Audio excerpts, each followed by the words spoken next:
Boa tarde, pessoal. Bem-vindos, bem-vindas, bem-vindes. O meu nome é Marília Loureiro, trabalho como curadora aqui no Inhotim. Gostaria de dar as boas-vindas novamente para vocês. Hoje a gente tem aqui 3 convidados muito especiais. Temos Melissa Alves, do Sertão Negro. Temos Aider Calambás e Puyuuma, do Conselho Ancestral. E gostaria de apresentá-los para vocês. Então a gente vai fazer 40 minutos de fala da Melissa, 40 minutos de fala da Puyu e do Aider, e depois a gente abre para perguntas, tá? E bom, acho que é importante contar também que depois dessa conversa a gente tem o show da Inaicira Falcão por volta das 4h30. Então vamos lá. Vou começar pela Melissa. Melissa Alves é curadora e expógrafa, formada em Arquitetura e Urbanismo pela UFRJ, com passagens formativas pelo Parque Lage, SESC e MS Rio e em suas vivências território afora, além de ser pós-graduanda e concluinte em Arquitetura, Educação e Sociedade na Escola da Cidade. É gerente de projetos arquitetônicos no Secult, GO, e colabora nos eixos de curadoria e residência artística do Sertão Negro. Do subúrbio carioca ao Cerrado goiano, desenvolve curadorias, orientações e pesquisas que atravessam temáticas sobre patrimônio histórico-cultural, ancestralidades urbanas, corporeidades, arte e educação, tecendo diálogos entre memória e território. E o Sertão Negro é um ateliê-escola, complexo artístico-cultural, enraizado nos fundamentos dos terreiros, subúrbios e quilombos, que propõe o compartilhamento de processos criativos e experiências com o meio ambiente, especialmente o bioma do Cerrado e seus saberes ancestrais. Compreende o centro-oeste do país como um lugar de potência e um centro de criação. Desenvolve uma formação artística ampliada, articulada à terra e aos valores civilizatórios afro-brasileiros, por meio dos quais orienta a atuação de artistas no mercado da arte. Promove intercâmbios com quilombos e o seu entorno imediato, que fortalecem a relação entre arte, território e comunidade. Em 2025, participa da 36ª Bienal de São Paulo, com a instalação Sertões e da exposição Histórias da Ecologia no MASP. Bem-vinda, Melissa. Apresentar Aider e Puyu, e Conselho Ancestral. Aider Calambás é comuneiro, pesquisador e imigrador do povo originário Mizak. É filósofo e mestre em artes integradas com ambiente pela Unicalca. Docente na Ala Kushhaik Yamisak Universidade. Seu trabalho de pesquisa como escritor está focado no estudo crítico dos estudos culturais e no exercício de práticas decoloniais em chave ambiental. Foi vencedor da residência no bloco do IDARTES em 2019 e do Prêmio da Crítica sobre Arte na Colômbia, e o Prêmio da Crítica sobre Arte na Colômbia, da convocatória Estímulos de 2022. É autor de livros Definiciones inexactas para una ecología implícita e Definiciones inexactas para una posible estética de la liberación.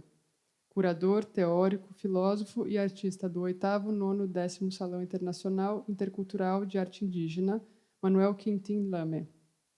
Atualmente, acompanha o Conselho Ancestral Wilcayacu, Água Sagrada, a partir do qual foi curado o 18º Salão Regional de Artistas, Zona do Pacífico, Os Mandatos da Terra. Atualmente integra o Comitê Curatorial do Cauca Assembleia de Mundos Possíveis, título do 47º Salão Nacional de Artistas. E Puyuuma, que em idioma Runasimi significa a nuvem da montanha, é um nome ancestral e espiritual. Seu caminho como docente em educação própria, ativista ambiental, artista e gestora intercultural tem se voltado para a decolonialidade, a ecologia política e a defesa de territórios a partir dos princípios do Conselho Ancestral Wilcayacu. A partir desse espaço, caminha junto dos anciãos e anciãs em processos de fortalecimento indígena em territórios e comunidades, especialmente no sudoeste da Colômbia, mas também em outras regiões, orientando sistemas de conhecimento de ecologia maior vinculados às raízes ancestrais. Tem atuado como palestrante em âmbitos nacionais e internacionais sobre saberes ancestrais e indígena. Também é docente solidária do processo de educação própria indígena Ala Kusraik Yamisak Universidade e Resguardo Ancestral Misak Wampia, do Cauca. Foi diretora curatorial do 18º Salão Regional de Artistas da Zona Pacífico, Os Mandatos da Terra, Somos Todos Território Fazendo Arte, coordenada pela Corrida Continental dos Povos Originários da Jornada da Paz e Dignidade para Cali. E é coordenadora dos Anciãos e Anciãs dos Povos Originários Canto Alágua. E o Conselho, finalmente, ancestral Williwaco, são descendentes de povos originários do Vale Pubem, departamento do Vale do Cauca e Cauca, da tradição afro e do povo guanano de Mitu, que acompanham e são orientados pelos anciãos e anciãs dos povos étnicos, seus sistemas de conhecimento e os espíritos anciãos dos seus territórios. A partir daí, caminham no fortalecimento do vínculo com o planeta, com uma decolonialidade orgânica da memória, das lutas, dos processos criativos individuais e coletivos, mambeiam a vida, reconhecendo as origens estruturais das feridas coloniais e buscando curá-las por meio do tecido natural do renascer humano, com os ciclos ambientais e sociais, vigência que nos posiciona globalmente diante da crise que enfrentamos na nossa Halapamama Mãe Terra. Obrigada.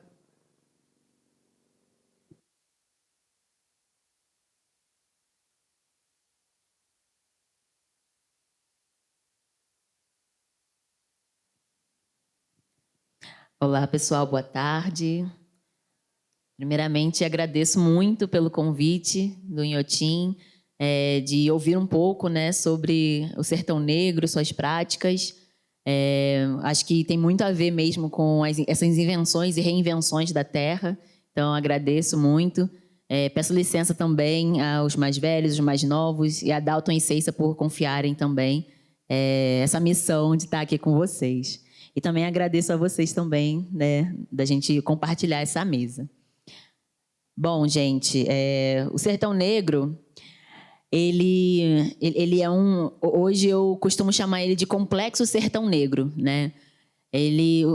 O nome, né, na verdade, é Sertão Negro, Ateliê e Escola de Arte, mas vocês vão entender ao longo da apresentação, assim, espero não me delongar muito também.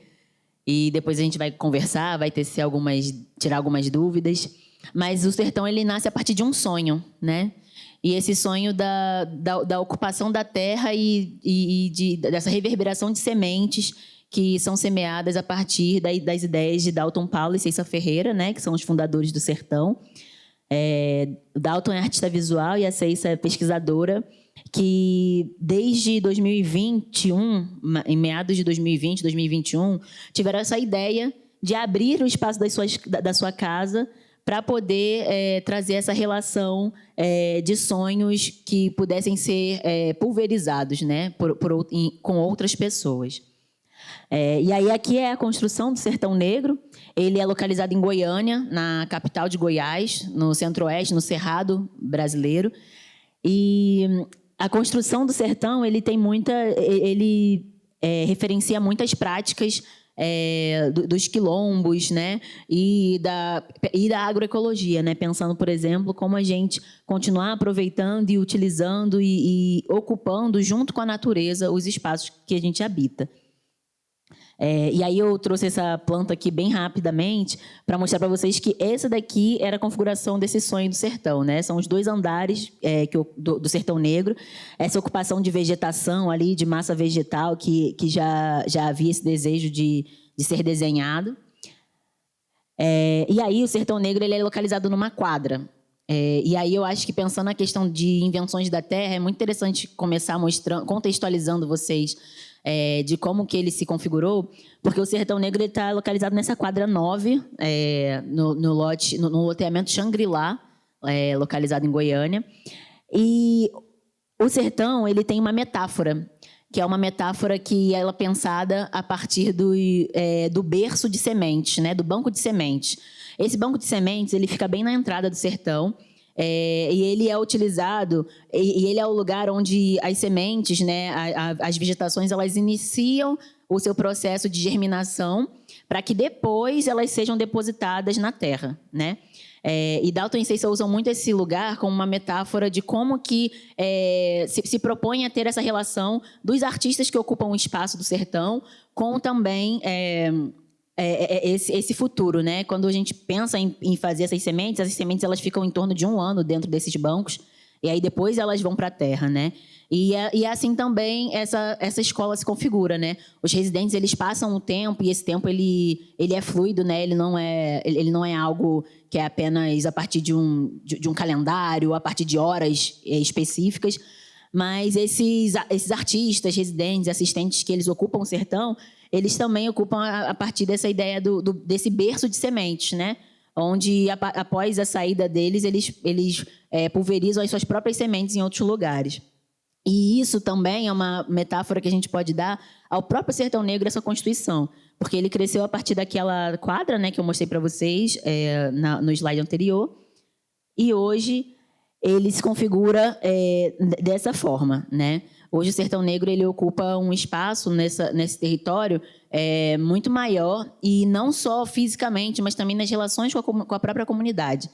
Então, ao longo da nossa conversa, eu vou apresentar para vocês alguns desses lugares, né? Mas apenas para contextualizar, hoje a gente tem o Sertão Negro, o Sertão Verde, o Sertão Vermelho, aqui mais embaixo, o Jatobá Nascente, que ocupa aquelas 2 quadras 11 e 12.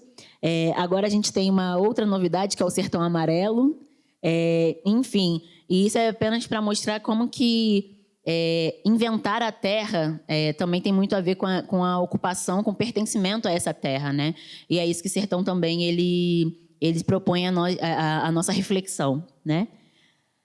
Então, os princípios como Marília bem trouxe, né, os princípios do sertão eles estão muito atrelados a esse sentido de aquilombamento, né, esse sentido comunitário, pensando esse propósito de disseminar a arte e a cultura a partir do ensino-aprendizagem, né? Não existe apenas uma direção, né, nessa pedagogia, né, do Sertão Negro. Então, tudo ensina, né? A comida, ela ensina, a terra, as árvores, as pessoas, os mais velhos e os mais novos, as crianças que muitas vezes ocupam também o sertão. E hoje ele é ocupado por sua primeira construção, né, foi o ateliê, que é esse ateliê onde tem uma estrutura com forno de cerâmica, prensa de gravura, uma biblioteca, que mais à frente também vou detalhar. E tudo isso foi muito alicerçado às dinâmicas de construção da terra, das dinâmicas tradicionais de construção, né? Então, a gente tem ali uma parede de taipa, de pilão, uma parede de pau a pique, uma fossa verde, né? Porque esse espaço de Goiânia, apesar de a gente estar na capital do estado, né, é um espaço onde não tem saneamento básico, né? Então, foi algo que foi muito pensado não só para resolver essa questão, mas também para pensar como que a gente pode resolver questões de ordem física ali do espaço a partir do meio ambiente, né? Então, essa fossa verde ela também é retroalimentada, e ali são bananeiras, né? Que elas funcionam nesse processo de filtragem, enfim, biológica ali do solo e das águas. Aí aqui tem mais algumas fotos do espaço do ateliê, né? E aí a gente tem alguns eixos de atuação, dentre pesquisa, educação, produção cultural, gestão ambiental e soberania alimentar, e também a emancipação financeira dos artistas. E pensando nisso, a gente tem algumas dinâmicas que existem no sertão, e um dos pilares, pensando que um dos pilares é esse pensamento do quilombo, é a própria residência artística, né? O programa de residência artística ele começa quando o Dalton ele vai investigar a sua própria produção artística através de diálogos com a comunidade calunga, a comunidade quilombola calunga, que é localizada na cidade de Cavalcante, em Goiás. E isso faz mais de 15 anos essa relação acontece. E quando ele começa a fazer essa dinâmica do ateliê, ele pensa também por que não outros artistas também não podem explorar esses conhecimentos, esses saberes, aprender com essa terra e também ter essa imersão artística, né? Então, o programa de residências ele promove esse objetivo, né, desse diálogo com as artes visuais, o meio ambiente, as artes afro-brasileiras e sertanejas. E a proposta é que ele dure, normalmente, quando são residentes que vêm de fora, ele dura em um mês, onde uma semana as pessoas passam no Quilombo Calunga e as outras 3 semanas eles passam com a gente lá no Sertão Negro. E aí, dentro desse programa, existem alguns espaços, né? Ali em cima são os espaços dos chalés. Esses chalés eles também são construídos com tijolos ecológicos, tinta de terra, são pintados com tinta de terra.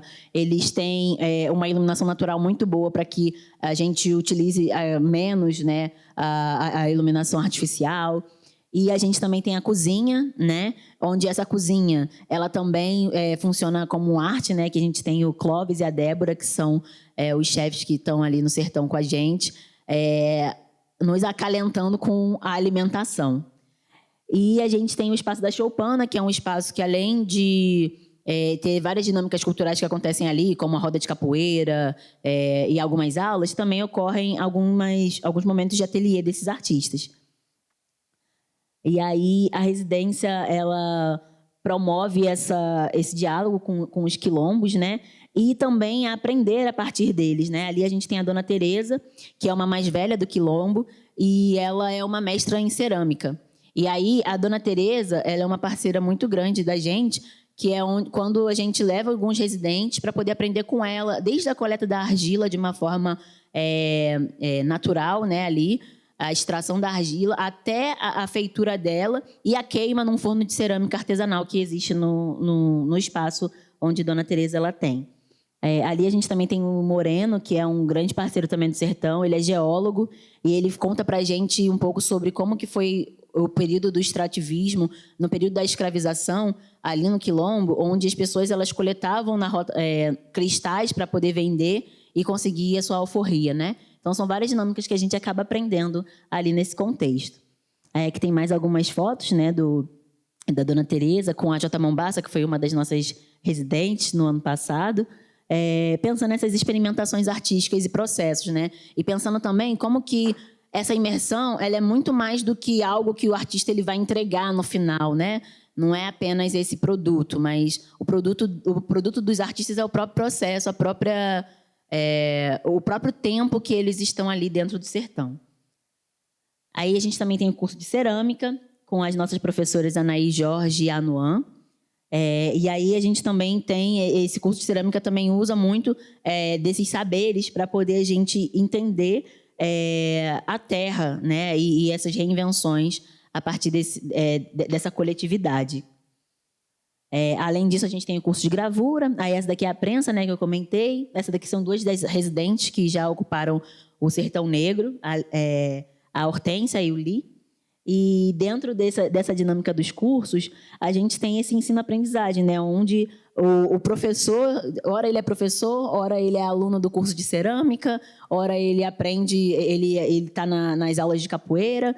Então, tem muito disso também. A gente também tem um curso de História da Arte, que ele é lecionado de forma online, e inclusive, ano que vem, a gente tendo isso, fiquem atentos, porque isso é algo que acaba possibilitando que pessoas que não estão ali no território consigam estar de alguma forma, né? Aí a gente teve as versões em 2023, 2024, e as visitas mediadas também, onde a gente promove esse contato com a comunidade e também com o território educativo, né? Então, muitas das vezes, algumas escolas elas ocupam um espaço fazendo essas visitas pensando como que é a construção desse sertão. E aí, muito do que a gente aprende da porta antes de entrar no sertão, né? E aqui é Dalton explicando para eles sobre muitas das ervas de cura, ervas medicinais e de proteção que estão ali na fachada do Sertão Negro. Então, quando você entra nesse espaço, essas flores e essa vegetação que está ali antes de você entrar no sertão, ele já funciona como um estabilizador do tempo ali, né? E do espaço. Então, é muito importante também isso, né? E aí a gente também tem, dentro do sertão, a Biblioteca Rosana Paulino, que pensa muito como que esse acervo ele conta com uma construção de algo que não existe muitas vezes ali no território de Goiás, né? É um acervo onde tem mais de 5.000 livros que pensam as artes e a história afro-brasileira, afrodiaspórica e indígena, pensando suas relações com as artes, as ciências sociais, a agroecologia. Então, é muito importante também, e é um lugar onde os residentes eles podem estar, pesquisadores também ocupam um espaço para poder conhecer mais. E aí a gente também propõe um seminário interno de criação, de estudo e criação. E aí esse seminário interno ele ocorre com as pessoas que trabalham no sertão, uma formação de artistas e residentes, pensando nas práticas pedagógicas e artísticas que podem ser feitas, né? Esses seminários, esses diálogos, né, em roda, eles acontecem muito quando a gente tem algo coletivo para poder apresentar, né? Como, por exemplo, agora nós estamos na 36ª Bienal de São Paulo, né? E isso também foi muito dialogado com todos, né? A partir de uma curadoria que conduzi junto com o Dalton, a gente pensou muito em como que ali, falando um pouco... Eu vou falar um pouquinho depois, que vai ter uma foto, aí vai ser mais fácil.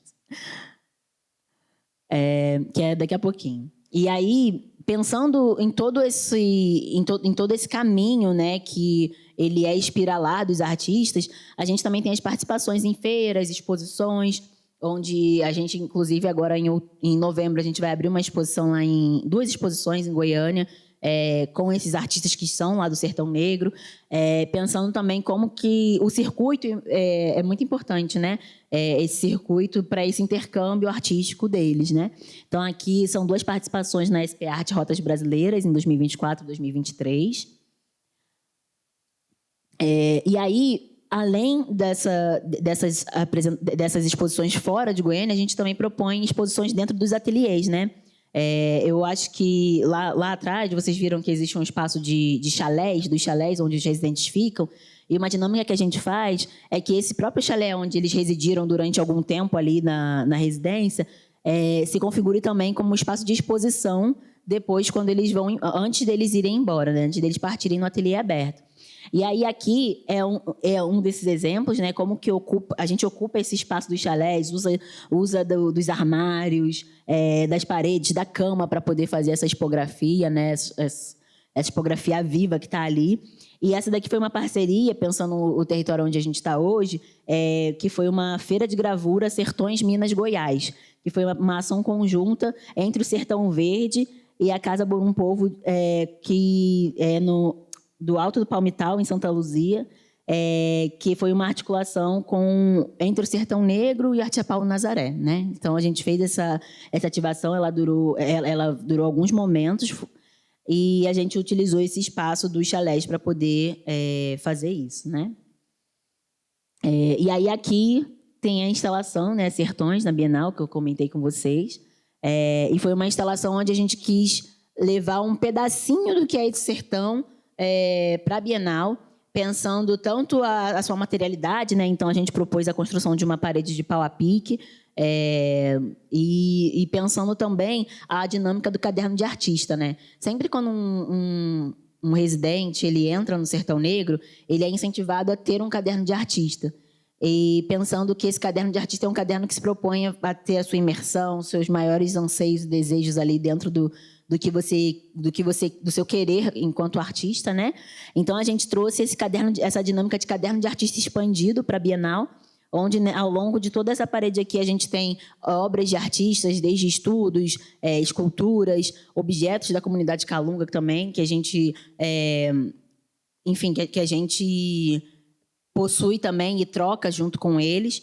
Então, essa dinâmica ela foi levada para a Bienal de São Paulo, e, além dela, a gente também propôs algumas ativações que contam um pouco do que do tudo que é esse sertão. E essas ativações elas vão ocorrer até o final da Bienal, né, em janeiro. E aí, essa daqui é uma instalação especial também. O nome dela é O Vendedor de Pedras. e ela foi uma obra comissionada pelo MASP, né, na exposição Histórias da Ecologia, onde foi foi a nossa primeira instalação enquanto coletivo. Então, quem assina essa obra é o Sertão Negro, né? E ela foi a partir de uma das idas ao Quilombo. Dalton e a equipe que estava lá com ele, né, Lucilene, Milena, eles encontraram umas pedras que estavam sendo vendidas no CAT. O CAT, ele é o espaço de chegada dos turistas ali na comunidade Quilombo Calunga.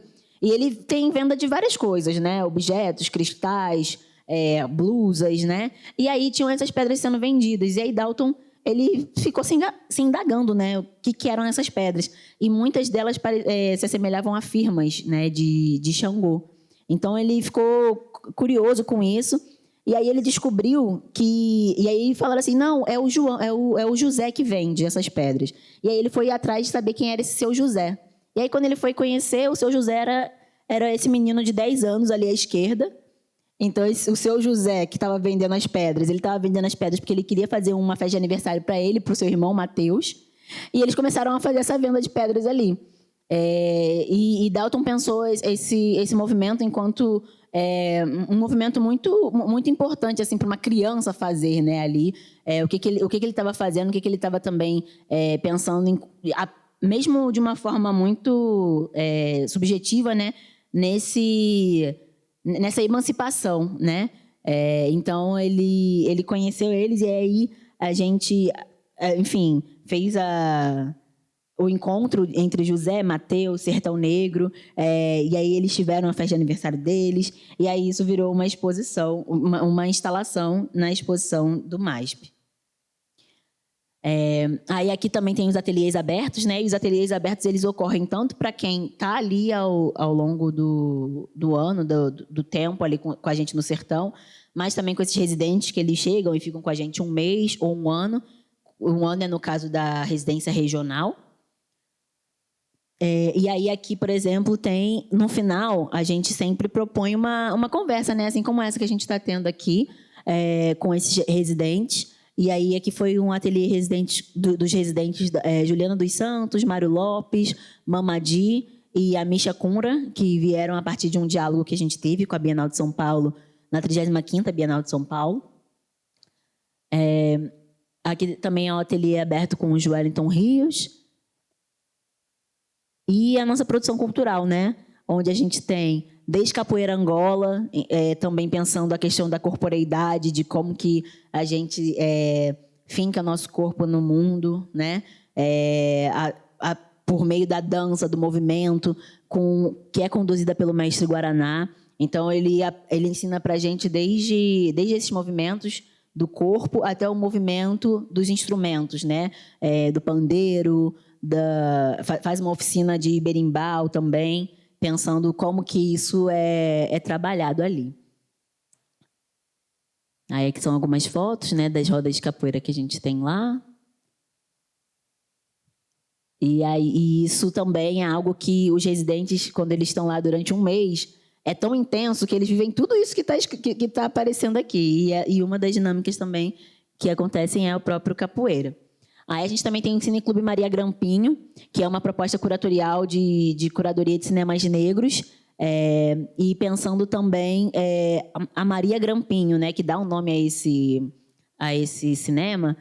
Ela foi uma mulher que ela viveu com Cora Coralina, que eu acho que muitas pessoas conhecem, já ouviram falar.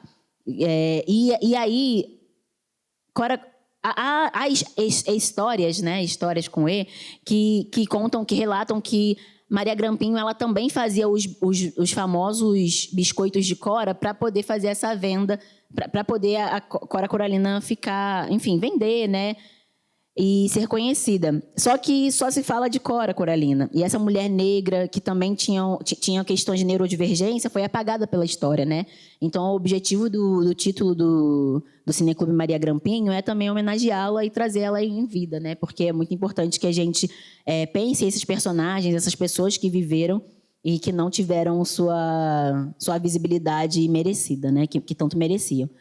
E aí, desde 2022 também, são feitas sessões como, por exemplo, o cinema Negros e Indígenas para Sonhar Outros Mundos, que também tem participação com escolas, né? Então, a gente vai nos territórios educativos, faz essa roda de conversa com as crianças, distribui pipoca, ouve o que elas têm para dizer sobre esses filmes, né? Essa produção de cinema independente, e também difunde esse cinema autoral, né? E aí, alguns outros eventos que a gente tem, pensando também essas dinâmicas entre as pessoas, são os o tambor de crioula, né, que já aconteceu no Sertão, com o Mestre Peixinho. Aí a gente também tem o samba de roda, que tudo acontece na choupana, né, como vocês podem perceber, assim, porque é um espaço em roda, que é um dos núcleos do Sertão, para além da cozinha. E aí a gente também tem a gestão ambiental e a soberania alimentar, né, que eu falei anteriormente. Então, hoje a gente conta com o Sertão Verde, que é um espaço de horta que existe no Sertão. E ele é um espaço que pensa o combate ao racismo ambiental e a potencialidade que a soberania alimentar ela promove, né? Porque o que falta não é comida, né? Mas é sim essa distribuição. Então, a gente, a partir do Sertão Verde, a gente mostra para as pessoas como que elas mesmas, por exemplo, podem plantar em suas casas. A gente convida a comunidade para poder estar ali conosco, aprendendo o que são essas espécies, a gente faz a catalogação também dessas espécies, né? E ali é a Milena, que ela é nossa engenheira florestal, que cuida tão bem desse Sertão Verde com o Tainã. O objetivo é que tudo que a gente plante nesse lugar é o que a gente come no sertão. Então, desde da mandioca, o milho, o alface, algumas alecrim, né, manjericão, tudo isso é extraído do Sertão Verde e é o que é nosso alimento também no dia a dia. E aí a gente também promove, né, como eu falei, essas ações de arte e educação, né, com o território, chamando as pessoas para alguns cursos, né? E esse foi uma edição do curso Semeadores, né, que fez essa dinâmica de entender um pouco como que é essa produção de alimento, o que ela pode ser e como ela pode ser transformadora também, né, para todos nós.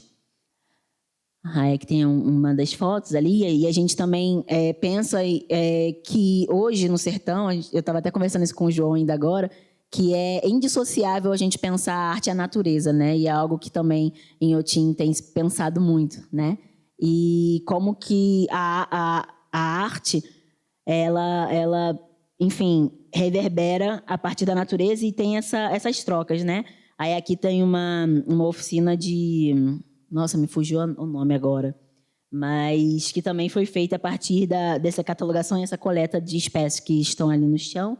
E a gente tem essas dinâmicas de troca, né? E aí a gente também tem o Sertão Vermelho, que veio também a partir de um outro sonho de Dalton, que ele falou uma vez para as pessoas assim, e se a gente começasse a cultivar galinha aqui, a ter galinha aqui no sertão? E aí o pessoal olhou para ele e falou, galinha? E quando ele sonha, ele compartilha os sonhos com a gente e ele também já tem alguns caminhos ali do que ele pensa em fazer, né? E aí as galinhas ainda não vieram, mas já vieram os peixes, né? E é onde a gente tem esse Sertão Vermelho, que é um projeto destinado a essa produção de proteína do sertão negro, né? Então, todo esse aparato que está aqui, pensando ainda a soberania alimentar, eles são filtros desses tanques de tilápia, e aí a gente tem, se eu não me engano, hoje a gente conta com 12 mil tilápias dentro desses tanques aqui. E são tilápias que a gente consome ali no dia a dia. E aí uma coisa, mais uma vez falando, né, como que a gente não consegue separar isso, a gente recebeu duas residentes, né, a partir de uma residência da Galeria Luz Maluf, uma parceria que a gente fez com essa galeria em São Paulo, que foram Naomi Shida e a Sheila Yo. E aí, dentre as muitas práticas, né, que a gente viu aqui que elas também vivenciaram, elas conheceram o Sertão Vermelho.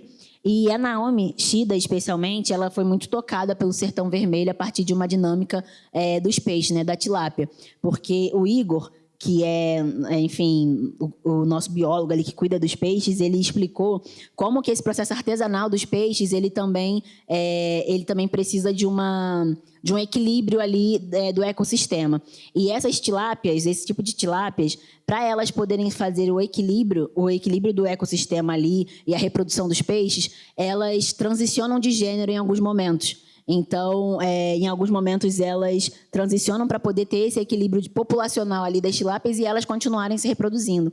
E Naomi Shida, ela é uma artista, uma mulher trans, que pesquisa muito essa questão, né? E aí, quando ela retorna a São Paulo após a residência, ela faz uma obra a respeito disso, né, do Sertão Vermelho. Eu acho que isso é uma das experiências mais tocantes para a gente, né, pensar como que as experiências do sertão eles reverberam também para além daquele território, né? Então, depois que os residentes saem, muitas das vezes eles são tocados e fazem e produzem coisas a partir do que viveram ali, seja no sertão negro, seja no Quilombo Calunga. Então, essa é uma coisa muito especial para a gente. E aí, por último, uma das outras frentes que o Sertão Negro pensa é a emancipação artística e financeira dos artistas, né? Então, essa emancipação de vidas a partir desse outro projeto que Dalton também sonhou junto com 6 artistas lá do Sertão, que ele também fez a mesma pergunta. E se a gente fizesse uma vila de artistas, né? E aí, pessoal, vila de artistas, né? Isso é meio difícil acontecer, né? E tal, como que a gente vai fazer isso? E aí houve essa promoção desse projeto que se chama Jatobá Nascente, que ele propõe esse desenvolvimento artístico e essa emancipação e autonomia financeira, onde 6 artistas que são alguns dos mais velhos ali do sertão fizeram uma parceria e aí eles, junto com essa ideia, né, de fazer esse ateliê, esse outro ateliê, além do Sertão Negro, junto com 6 casas deles, eles começaram a vender cotas de suas obras de arte, onde eles têm até 5 anos para poder entregar essas obras de arte para colecionadores e galeristas e parceiros do projeto, né, que compraram essas cotas. E aí, a partir da compra dessas cotas, eles compraram 2 terrenos, que são um dos terrenos que eu mostrei ali, que daqui a pouco eu vou mostrar novamente. E aí, um dos terrenos, ele ocupa o ateliê, o espaço do ateliê, e o outro terreno, ele ocupa onde se ocupam as 6 casas. Hoje, a gente já está na construção da 3ª casa, e esse daqui é uma das... É o ateliê, né, a fachada do ateliê, que também foi construído a partir dessa lógica da bioconstrução, de manter, por exemplo, as espécies dentro do ateliê. Se vocês forem procurar também, eles têm já, né, um Instagram que se chama Jatobá Nascente. Dentro do ateliê existe um jatobá enorme. E é muito interessante pensar essa confluência com a terra, porque o nome do projeto ele veio antes da gente conhecer, da gente saber onde seria esse terreno, né? E uma coincidência maior do que essa de ter um jatobá dentro do ateliê é que em todos os terrenos de cada um desses 6 artistas, né, que são Chica, William Maia, Genor Salles, Lucélia Maciel, Abraão Veloso e Thor Teixeira, dentro de cada um desses terrenos também tem um jatobá. Então, é pensar também como que muitas dessas coisas que a terra ela nos mostra, ela nos indica nessa perspectiva desses acertos, né, que ocorrem. E aí, aqui embaixo, foi uma pré-inauguração desse espaço de ateliê na festa junina, no dia 23 de junho, na festa de Santo Antônio. E depois dessa festa também choveu em Goiás. Para quem não sabe, Goiás ele só chove depois, mais ou menos, a partir de setembro, né, que é agora. Então, isso também foi uma outra resposta que a gente teve, enfim, dessa ancestralidade, desse território que nos presenteia. E aí, aqui é só uma foto da saída do Sertão Negro, e pensando como que todos esses espaços eles têm essas 2 portas, né, essas reentrâncias, de como que esses saberes eles podem ser dinamizados e pulverizados através de todos. Então, o Sertão Negro ele propõe esse diálogo entre as artes, os sertões, o meio ambiente, a partir desses saberes afro-brasileiros, afrodiaspóricos, pensando como que a gente pode construir diálogos com a terra, com o território, a partir desse respeito, dessa comunhão, e desses saberes comunitários, né? Que levam muito da oralidade, pensam muito de como que a gente pode construir esses espaços de dinâmica de emancipação artística para promover novos mundos. Então, agradeço pela escuta de vocês e estou ansiosa para poder escutar a Ideripurma. Obrigada, gente. Muito obrigada, Melissa. Muito obrigada por essa fala. Vamos passar para a Ideripurma e depois a gente abre para perguntas gerais no final. Querem dois microfones?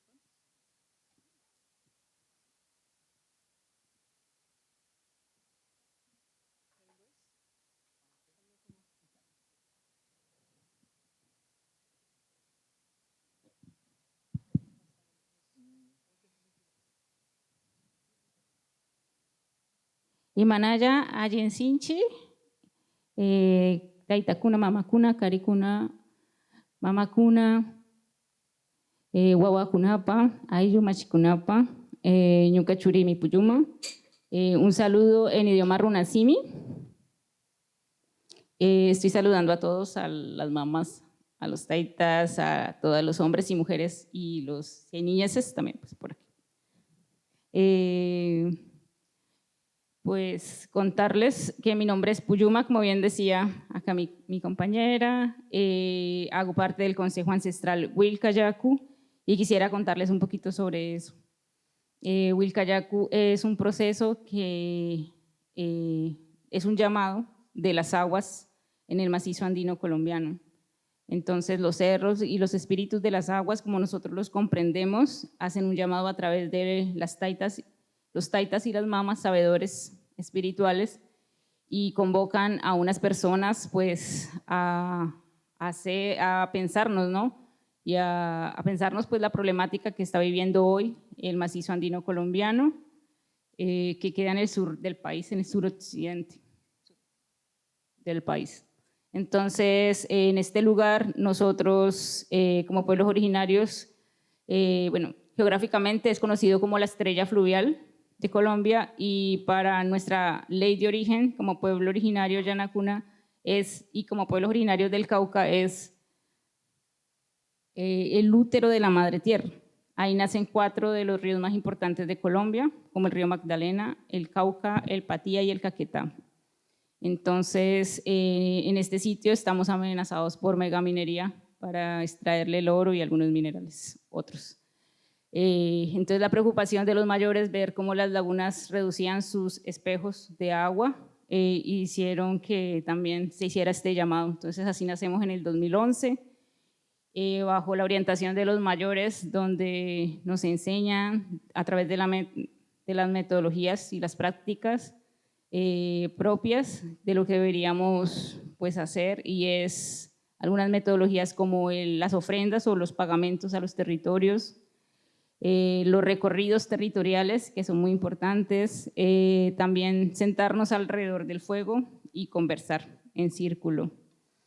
Entonces, haciendo caso a esto, desde ese momento hasta ahora, pues hemos venido haciendo, digamos, ese mandato, acompañando a los mayores, hacer el recorrido de los 9 picos nevados en Colombia, y también hicimos nuestra primera acción, que fue hacer un pagamento al río Magdalena, que es un río que atraviesa desde el Cauca hasta Bocas de Ceniza en Barranquilla, que es la costa atlántica.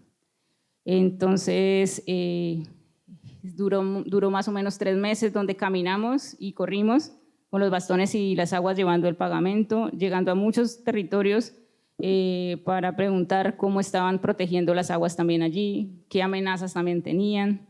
Y pues así nacemos en la conversación con las personas y sentarnos alrededor del fuego, llevar las aguas de muchos territorios para después hacer un gran pagamento allá. Entonces, pues ese ha sido nuestro origen. La idea es que nosotros continuamos esa labor de seguir recorriendo los territorios y tejiéndonos con otras comunidades para también saber cómo lo están haciendo en sus territorios.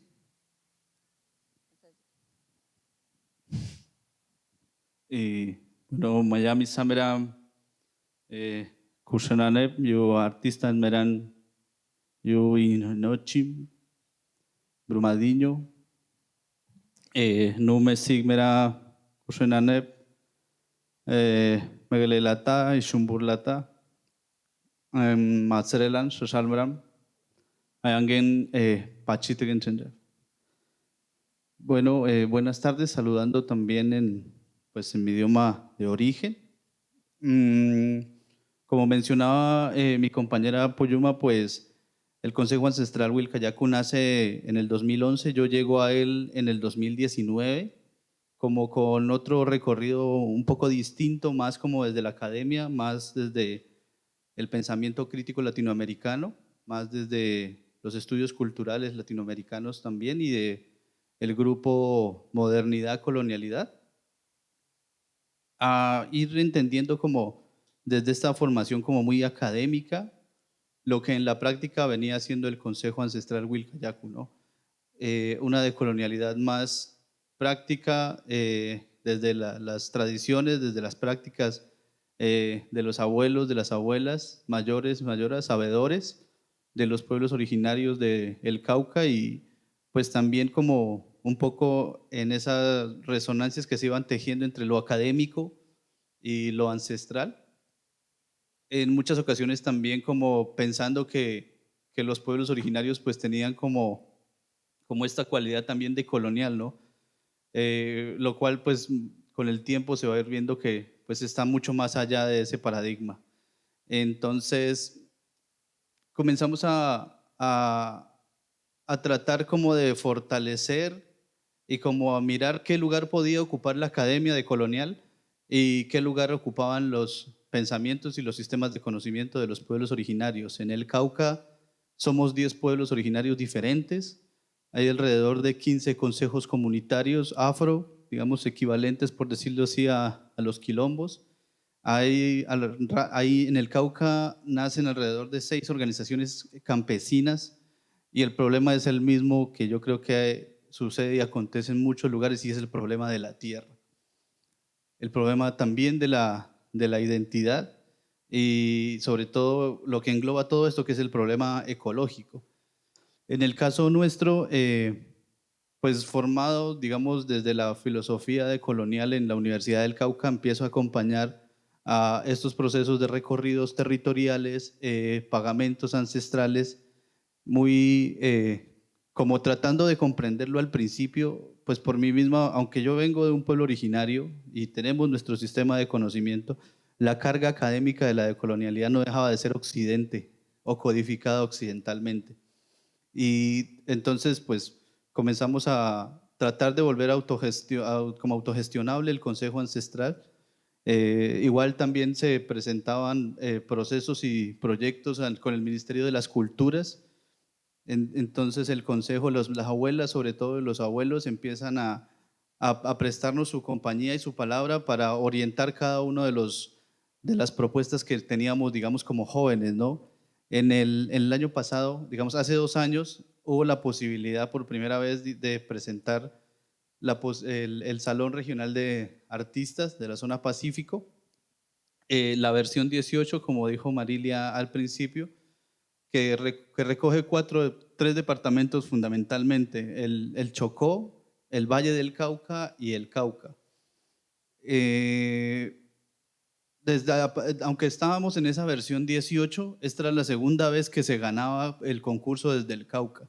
La primera vez fue en el 2016 y siempre se ganaba desde pues, Cali, por decirlo así, como a nombre de toda una región y no Cali como en su condición pues, orgánica y diversa, sino como un sector muy cerrado de las artes de Cali, para hacer 16 salones regionales de artistas de toda una región, sin la región en realidad, pues desde nuestra perspectiva. Entonces, el campo, este pequeño como campo del arte que había, pues también pues valía la pena como ponerlo en disputa. Presentamos la propuesta y ganamos con una investigación curatorial que parte de 2 principios fundamentalmente. Yo creo que ahí puede comenzar la presentación.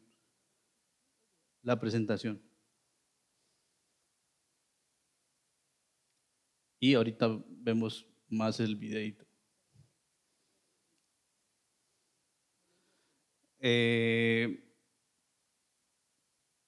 partíamos de dos ideas fundamentales. Una que es una frase que está en el manifiesto guambiano, en el manifiesto de las primeras recuperaciones de tierras que se dan en el Cauca, y dice que pues hay que recuperar la tierra para recuperarlo todo, ¿cierto? Se separa en un momento determinado esta tesis del movimiento campesino, porque el movimiento campesino argumentaba hay que recuperar la tierra para el que la trabaja. Entonces, pues en la perspectiva nuestra, no es solamente porque se trabaja, sino porque es el origen del idioma, es el origen de los significados, es el origen de los ordenamientos naturales para poder entender cómo vivir en ese lugar. Entonces, en realidad es recuperar la tierra para recuperar pues todo ese universo de significados. Y la otra consigna zapatista que plantea que la tierra ordena, el pueblo manda y el gobierno obedece. Digamos que normalmente se ha generalizado la segunda parte del pueblo manda y el gobierno obedece, pero el antecedente de esas dos posibilidades, digamos la asamblearia humana, es el ordenamiento natural de la tierra. Podríamos como seres humanos nosotros concluir que necesitamos, pues no sé, una hidroeléctrica, pero en esa decisión no está contemplada como la voz del río como tal o la voz de todos los organismos que dependen de esa vida. Y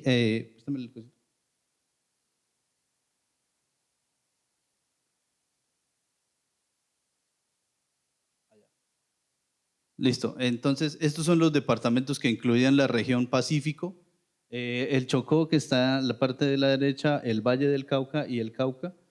Como ustedes pueden ver, digamos, geográficamente el Cauca pues incluye este inicio de las tres cordilleras que hay en Colombia, occidental, central y oriental, y es el lugar en donde, como decía Puyuma, nacen el 70% del agua potable del país, y el río Cauca, Magdalena, el río Patía y el río Caquetá, que termina acá en el Amazonas. Entonces, desde ese punto de vista, el pensamiento indígena dice que es el útero de la madre tierra. Entonces, partiendo de ese ordenamiento territorial, pues la pregunta de nosotros es ¿quién debe hacer la curaduría? ¿Cierto? En Occidente, pues más o menos el que selecciona y el que escoge, pues es el teórico que genera un discurso, establece una narrativa, pero pues si estamos hablando desde pensamientos indígenas, pues el ordenamiento originario ya está planteado en la tierra. Entonces, ¿qué es lo que selecciona la tierra? ¿Qué permite que viva? ¿Cómo permite que se desarrollen los procesos? Entonces estaríamos hablando como de unas artes, por decirlo así, mayores y unas artes de orden territorial, ¿cierto? Entonces, pues nosotros comenzamos a mirar y a plantear esto. Entonces, la propuesta inicialmente se piensa de colonizar tres categorías fundamentales del campo del arte. Lo que es el significado de la obra, lo que es el significado del artista y lo que es el significado del salón. Respecto a Occidente, digamos, por recoger una definición corta, la obra pues termina siendo la pieza final, lo que queda en la exhibición, sea pintura, sea una instalación, sea una escultura, bueno, un objeto como tal. Eso se supone que es la obra de arte, ¿no? Pensando desde la cotidianidad del pueblo Misak, de esta metodología que ustedes ven ahí, del Ambab, Ashib, Mareb y Sub-Mareb, que significa pues ir, ver, pensar, sentir y hacer, pues no podemos reducir la obra de arte a todo eso, sino a todo ese complejo proceso de relaciones en donde al final, bueno, resulta un acontecimiento y un objeto final, pero la obra en realidad no termina ahí, sino que se mantiene y está en constante desarrollo. O sea, la obra de arte es el proceso. Partiendo, digamos, de ese planteamiento, de esa alternativa, lo que sigue es analizar qué es el autor. Entonces, si contemplamos nosotros que la obra es el objeto, pues el autor es fácil de establecer y es el último como que embiste o reviste de sentido, significado o el gesto de la obra de arte. Entonces el autor, por eso a Occidente le queda tan fácil establecer un autor individual, ¿cierto? Como que es el que termina por ocultar el rostro de todas las relaciones colectivas que determinan pues conseguir los materiales, disponer el espacio para las obras, generar todo el proceso social que implica poder llevar a cabo un objeto, ¿no? Digamos que lo que buscábamos en ese momento era establecer que si la obra de arte no es el objeto, sino el proceso orgánico como tal, entonces el autor siempre es necesariamente colectivo. Y pues eso atravesado por el pensamiento indígena, ese colectivo no es solamente como todos los rostros humanos que están interviniendo en la obra, sino también pues todos los alimentos que tuvieron que recibir y cultivarse para tenerse esa obra, los animales también, pero pensando en lo territorial, cuáles son los seres, los animales y las plantas del territorio que previamente a nosotros aprendieron a vivir ahí y nos han dado como la posibilidad de aprender las condiciones ecológicas para estar comunitariamente, entonces también son parte de la coautoría. Y antes de ellos, los espíritus mayores del territorio, las peñas, las lagunas, las montañas, serían también parte coautoral de toda esa obra. Es decir, el autor es humano, no humano y espiritual en ese sentido. Eso pues digamos como que dinamita el concepto de autor en Occidente y sobre todo lo que cimenta el ego pues de las relaciones que determinan también el campo del arte y un montón de cosas. Finalmente entonces quedaba el concepto del salón.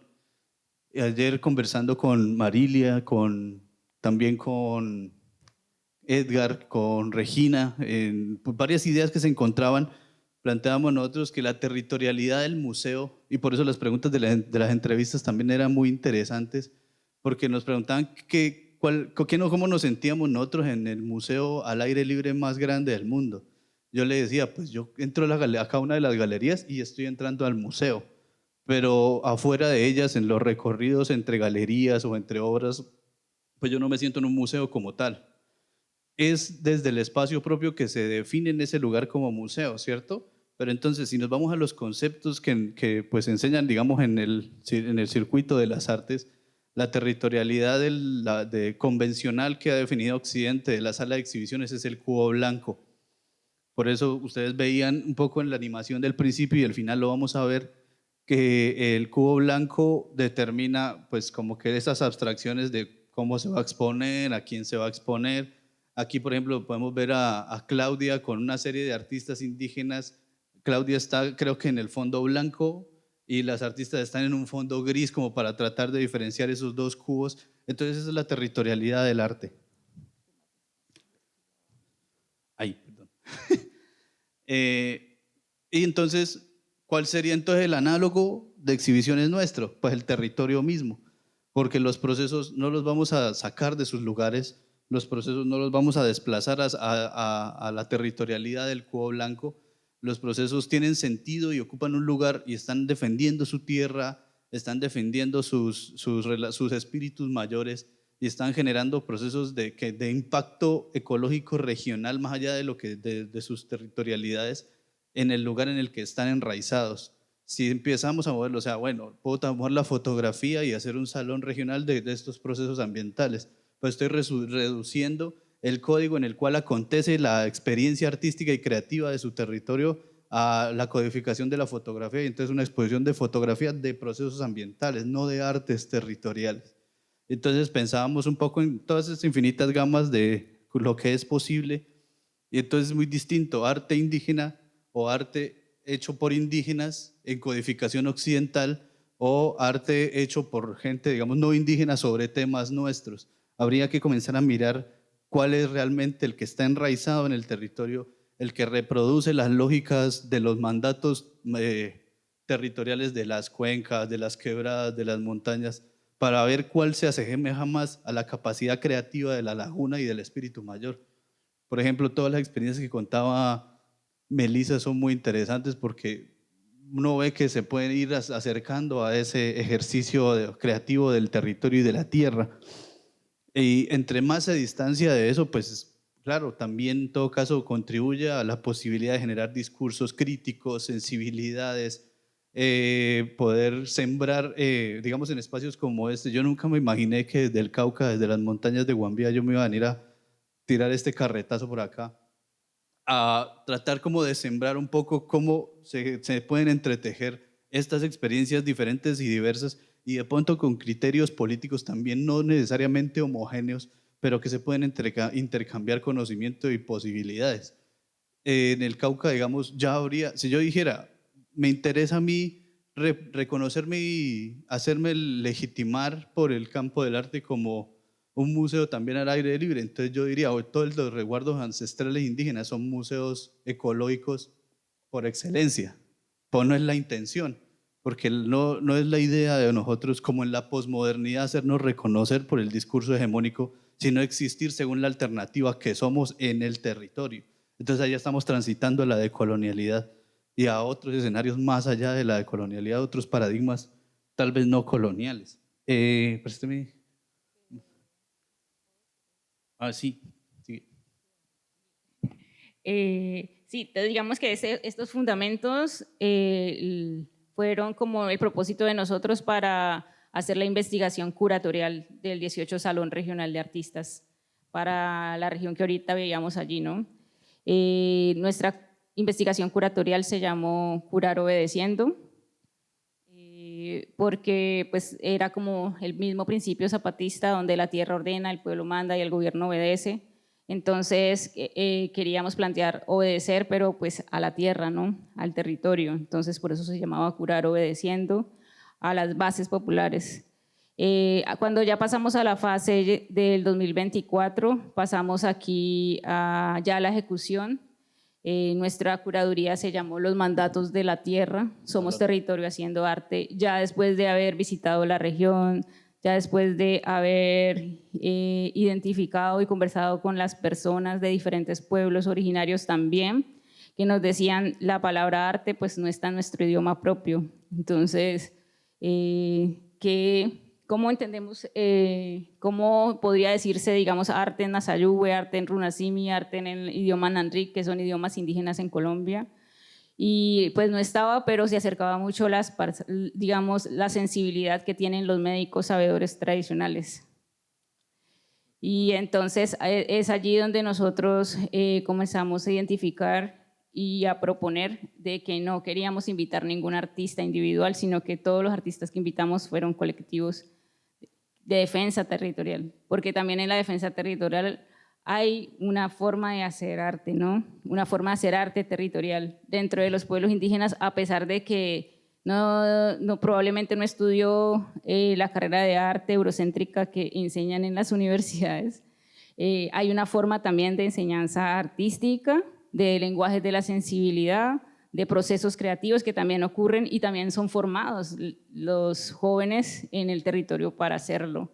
Entonces, subir a la laguna y aprender que la laguna te da el sueño, ¿sí? Pedir permiso con la hoja de coca. Entonces, hay unos lenguajes sensibles con materialidades del territorio, pedir permiso para poder esquilar la lana de una oveja, por ejemplo. Entonces, sí hay una formación en arte que no necesariamente es en una universidad, pero que también la conceden algunas comunidades indígenas en sus territorios. Las comunidades afros en sus territorios también tienen una forma de entender el arte, porque cuando fuimos a los territorios afro en el Chocó decían, todos acá somos artistas, todos acá hacemos arte y todos somos músicos, todos.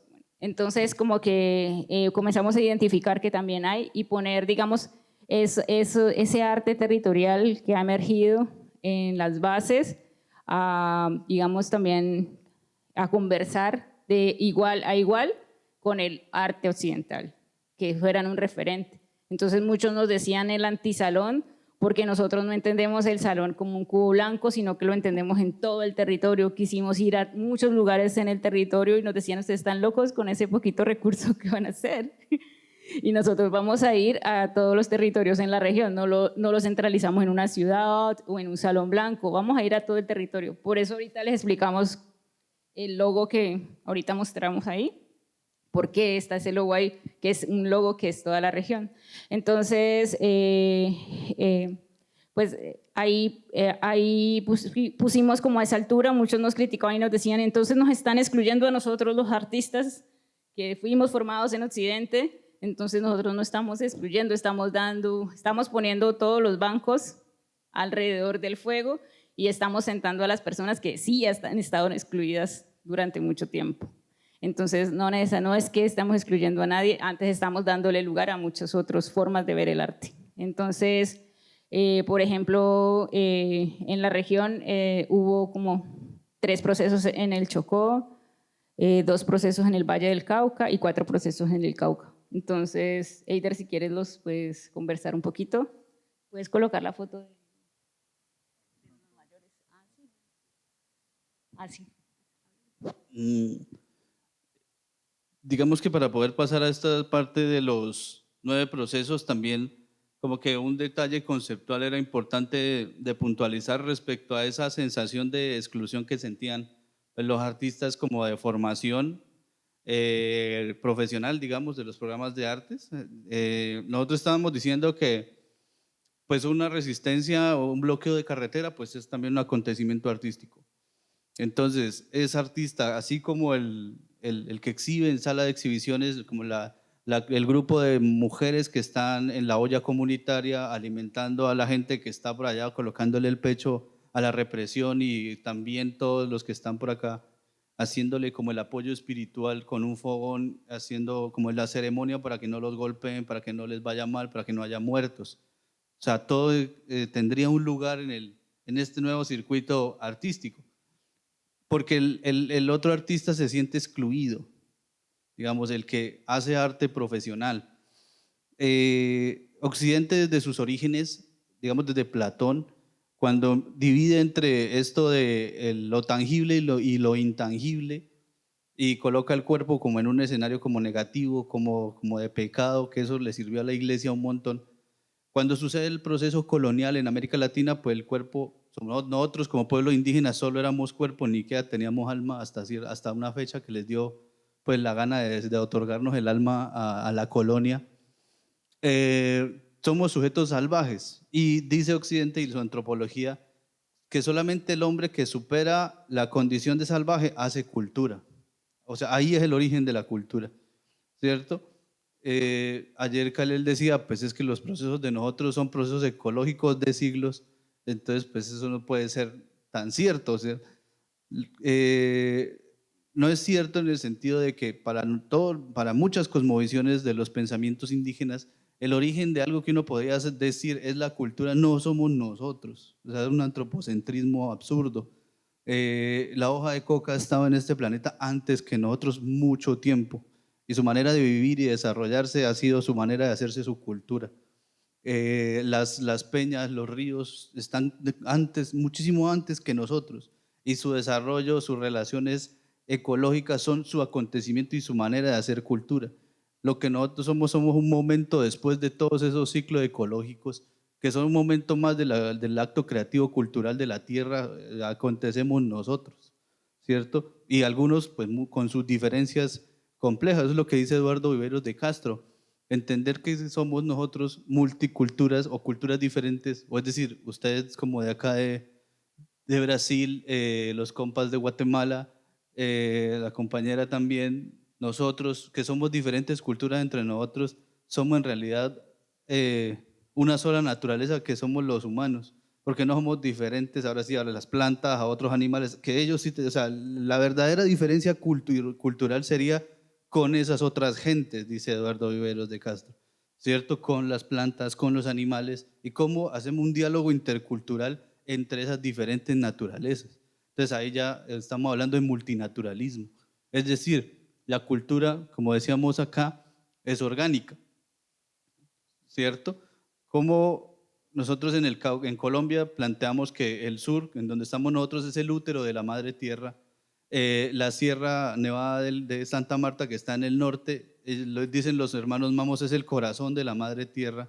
Entonces lo que se pensaba en el intercambio de estos 9 procesos es que cada proceso identifique cuál es el órgano con el que participa de la totalidad.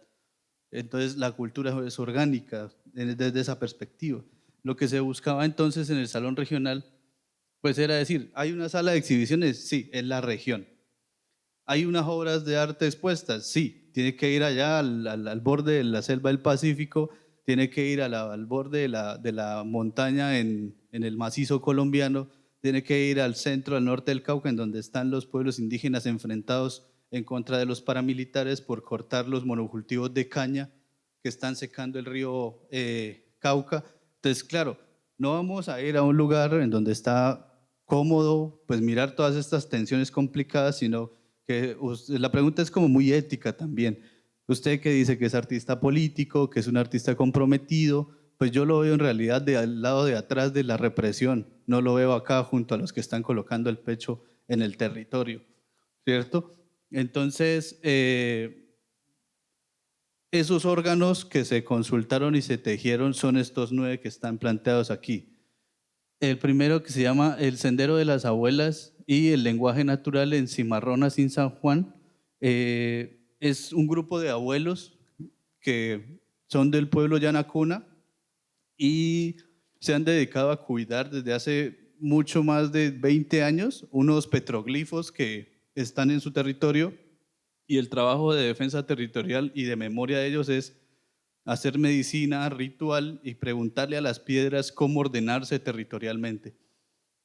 Entonces llega, claro, toda la administración pública a quererles volver el parque un espacio turístico, a querer volverles un sendero y pues que puedan cobrar la posibilidad de ir a hacer estudios o visitar las piedras y los petroglifos, y ellos le plantean a la administración pública pues que si esta piedra es mi abuela, yo cómo cobro porque vean a mi abuela.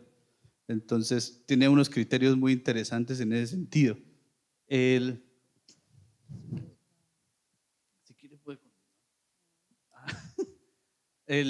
segundo espacio es el Son del Tuno, que es un consejo comunitario afro en el Patía y tiene pues alrededor de 100 años de hacer consejo comunitario. La ley 70 nace, si no estoy mal, en el 80, que es la que legaliza los consejos comunitarios, o es decir, ellos están haciendo ley 70 años antes, o sea, organizándose comunitariamente, viviendo colectivamente, trabajando todos con todos.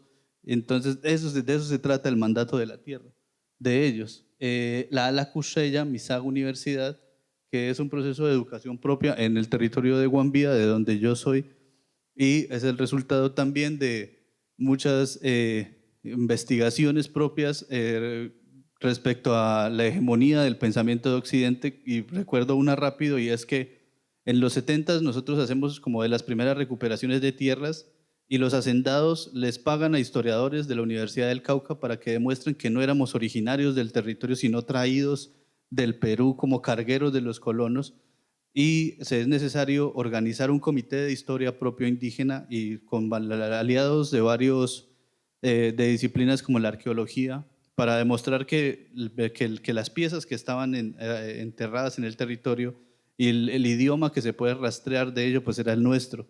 Ergo no éramos traídos, sino que estaba como esa complicidad entre la academia occidental para como justificar el despojo y el desplazamiento. Frente a eso, uno de los procesos que resulta es la Ala Kusheya Misaga Universidad, que es un centro de educación propia en el territorio. Wetwet Finsin Umsi, que ese es del territorio del pueblo Nasa, que sería la imagen que está ahí, y es otro centro de educación propia, pero desde otro pensamiento indígena, que es el del pueblo Nasa en el norte del Cauca. PR Cali, que sería el que está acá. Puerto Resistencia en Cali es la única obra de mandato de la tierra que es en contexto de ciudad. Y creo que desarrollaría esos para poder pasar a los otros. Puerto Resistencia es muy interesante porque respecto a esa pregunta de, no, están excluyendo a los artistas, están excluyendo las ciudades y están excluyendo los salones, nosotros les decíamos que sí hay una obra urbana en los mandatos de la tierra, pero es una obra que está en el oriente de Cali, no está en los barrios de la élite, no está en donde está el circuito de galerías de exposición, no. Está en este punto en específico que se llama Puerto Resistencia y fue el foco en el estallido del 2021, en donde chicos que estaban en las pandillas estaban vinculados a las lógicas del microtráfico, eran, pues dicen ellos, como el careloco, ¿no? El que uno va en la calle y pues uno ya sabe que pronto no regresas, decía Kalel. Se organizaron y en el estallido social del 2021 lograron detener la ciudad de Cali por 5 meses, y junto con ellos las amas de casa y las ollas comunitarias. O sea, nosotros ¿qué planteábamos aquí? estas dos subjetividades que son incluso despreciadas por los movimientos sociales en ocasiones, el ama de casa y el chico como de la delincuencia común, se reformulan y de esa formación urbana de empobrecimiento y de todos estos problemas que los forman a ellos, los trasladan a un espacio de resistencia y se convierten en los pilares fundamentales para parar una ciudad. O sea, no podía sino la mujer ama de casa ser la que administrara la olla comunitaria con la gestión de la comida, con la capacidad de solidaridad que tenía en el barrio, con la capacidad de administración y preparación y distribución y respeto que reflejaba hacia los chicos de la primera línea. Y la primera línea, pues claro, eran trabajadoras sexuales, eran los chicos del microtráfico, como los chicos de pandilla, que el que normalmente me da, digamos, como terror y miedo en la cuadra, se convirtió en un guardia cívico, porque ahora ya en realidad era el policía y pues el escuadrón del ESMAD de represión los que estaban aterrorizando la cuadra, ¿no? Entonces, en este gran estallido social, pues que fue también muy doloroso, esta obra, digamos, de control territorial, de significado de territorio, pues también lo entendíamos como un mandato de la tierra, y era la única urbana. Ellos hicieron un contramonumento, o antimonumento le dicen, y fue este brazo, todos los años lo pintan de una forma diferente, desde el 2021 que se erigió, y la ficha técnica dice que la construyó el pueblo. Entonces, digamos, en Colombia vivimos pues, lo que fue el estallido social en el 2021, como lo decía Eider, pero digamos que en este punto en la ciudad de Cali fue uno de los puntos más fuertes, más duros de resistencia, y justo este punto era como el ombligo de todo. El estallido inició el 28A con el derrocamiento por el pueblo Misak de la estatua de Sebastián de Belalcázar, y en contraprestación el pueblo hizo este contramonumento o antimonumento que se llama el Monumento a la Resistencia, y en este momento Petro ya lo declaró como patrimonio para que no lo fueran a tumbar, porque lo iban a tumbar la alcaldía local de Cali. Entonces, este es uno de los procesos que fueron tejidos en este 18 Salón Regional de Artistas. Todos los procesos fueron visitados por otros procesos porque se emparejaron. Yo sigo con el siguiente. Pero si quieres ya puede pasar al nacional.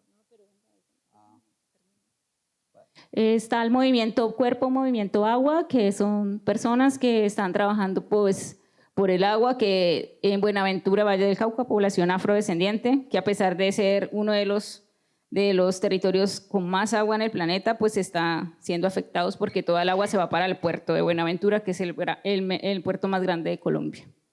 La Corporaloteca, que es un centro también de investigación sobre todas las artes del pueblo afro en Quibdó, Chocó. Taller Amarillo Verde de Quibdó, Chocó, que también están protegiendo una especie que se llama el choibá, y hacen todo a partir de las maderas nativas, pero también hacen las resiembras, entonces es un proceso bastante lindo.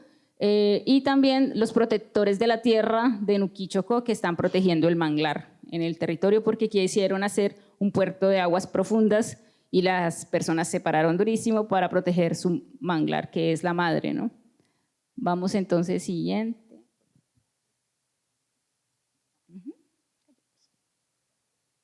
Bueno, si nos pueden poner el videíto, por favor, así, qué pena. Pues nosotros, como bien decíamos, mientras también va pasando, el logo que tenemos pues es como el rombo, ¿no? El rombo es para nosotros el fuego, y allí pues se configuró esta figura del Nachak. Decimos nosotros, el fuego no solamente es el fuego, sino que es el hogar, es la familia, y pues lo que es el cubo blanco. ¿Sí? Dale. Yo puedo ir hablando. Ese es el cubo blanco. Ese es el cubo blanco en el que estamos, y esa es la región. Entonces nosotros fuimos para toda la región. Pacífico. Entonces acá nuestra curaduría se llama Mandatos de la Tierra, y ahí está el Océano Pacífico, el azulito. Esa es todas las regiones, o sea que es un mapa, ¿no? Hicimos 9 mingas territoriales. aquí va a pasar cada una de las mingas. Entonces emparejamos Nuquí con Cali y Cali visitó a Nuquí y Nuquí visitó a Cali. Buenaventura con Bolívar, Cauca, al pueblo de Yanacuna. Entonces visitamos a Buenaventura y Buenaventura visitó a Quibdó y el Tuno y Toribío también con Quibdó, porque son 2 procesos en Quibdó. Y todos fuimos para la Cusreya, Misa Universidad. Todos los procesos fueron allá. Entonces hicimos mingas territoriales, nos sentamos alrededor del fuego, fuimos a trabajar la tierra, a sembrar el árbol allá, a sembrar la palma de coco, a lo que cada proceso tenía que proponer, que era lo que íbamos a hacer cuando fueran las mingas territoriales. Minga es una palabra en idioma propio, en runasimi, que significa el trabajo colectivo. Entonces así fueron nuestros recorridos en todos los territorios.